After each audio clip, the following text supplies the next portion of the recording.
Hi, I'm Alex with the Whiskey Logic. Today we're going to be reviewing the Ledaig 18-year-old. It's a single malt Scotch whiskey from the Isle of Mull.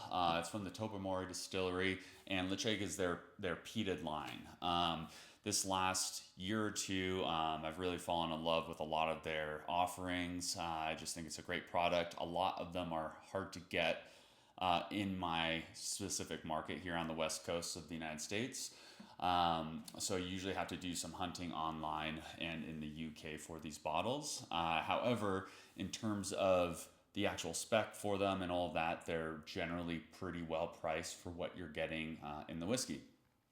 So this particular one is the 18-year-old. It is 46.3%.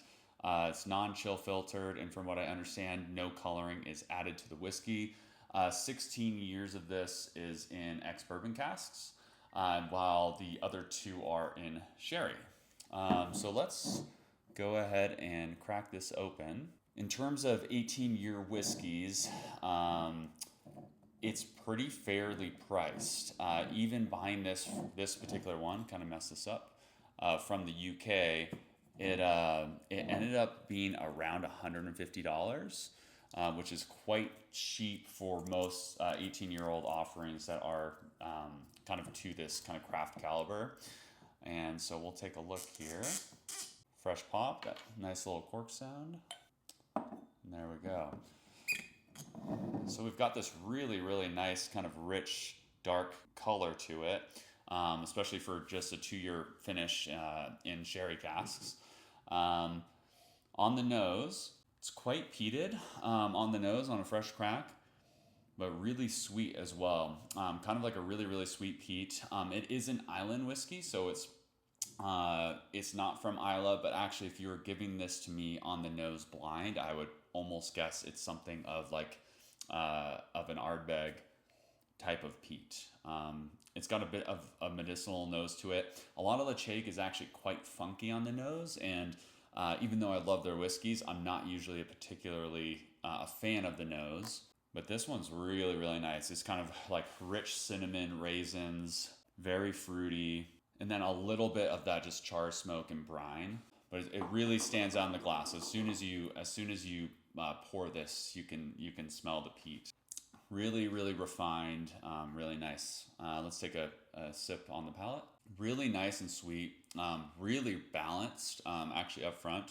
There's a bit of earthiness to it, a little bit of hint of spices and some rich fruits. Has quite a nice oily mouthfeel for just being 46%, and it does not taste thin at all. So it's really coats the mouth well. It has some really rich kind of lingering spices as we get to the back of the palate and the finish. And it's quite just fruity throughout. It's a little bit on the earthier, dark, rich fruits, but not necessarily like a massive sherry bomb or anything like that.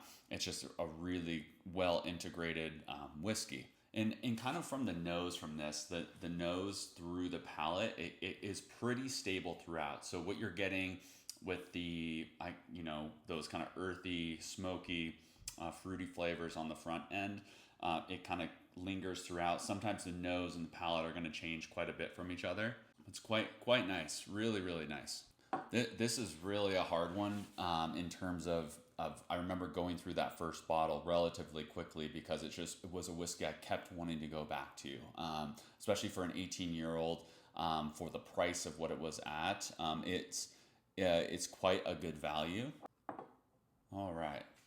I remember adding water to this previously and not necessarily liking it with water. I felt like it just kind of, the 46% is a good baseline for this whiskey. I felt like proofing it down didn't necessarily enhance the experience on the nose or the palate, so I won't be adding water here today. But yeah, it's just really nice, really well integrated. This whiskey kind of reminds me a bit of some of the older like Lagavulin 16s that I would originally have, where it just felt so nicely integrated. It had a good mix of the sherry casks mixed in with those bourbon casks. And honestly, this tastes quite a bit more elegant than that, especially for the recent like Lagavulin 16s I've had previously. It's not quite as smoky as that, in terms of the palate, but on the nose, it really smells like you're coming in for quite a punch. It's quite elegant. As I'm drinking it here, I'm like fourth, fifth sip. It's really got some nice kind of raisin notes to it, and some just general dark fruity flavors. And the spice, it's not too spicy on the back of the palate, but it just kind of a little bit of black pepper just sitting really subtly, kind of underneath the sweetness of the whiskey. And I think that's just what makes this just such a good pour. Rating this whiskey will be interesting.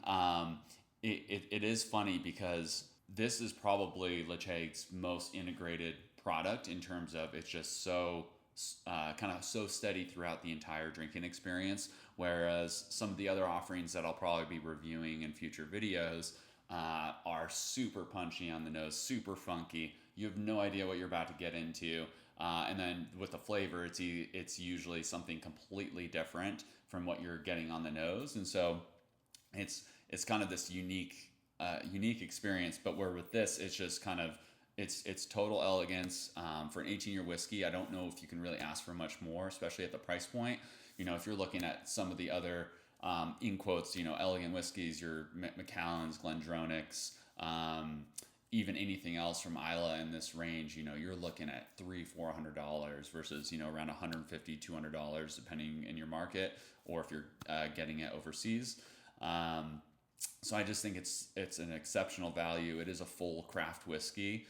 And for that, I'm going to put this one at an 88 out of 100. I just think it's fantastic. And if you're looking for something, that isn't necessarily cask strength or over 100 proof, something that's super easy and relatively approachable. I'd say not necessarily if you're a new whiskey drinker, but if you've been dabbling with Isla scotches, anything that has some sort of peat, this is something that I think is going to strike a real balance between everything from being a heavy hitting smoke bomb to something that has that kind of fruity elegance. So yeah, 88 out of 100. It's a wonderful whiskey. I definitely would recommend if you can get your hands on it. I'm not sure what it's like in other parts of the U.S. in terms of if you can find it in your big box retailers, anything like that, or supermarkets. I haven't seen it on the West Coast ever, so it's a whiskey I have to get elsewhere. But it's something that is absolutely fantastic if you can get your hands on it. If you like this video, please like and subscribe, and hopefully I'll have more of these videos coming your way soon. Thanks.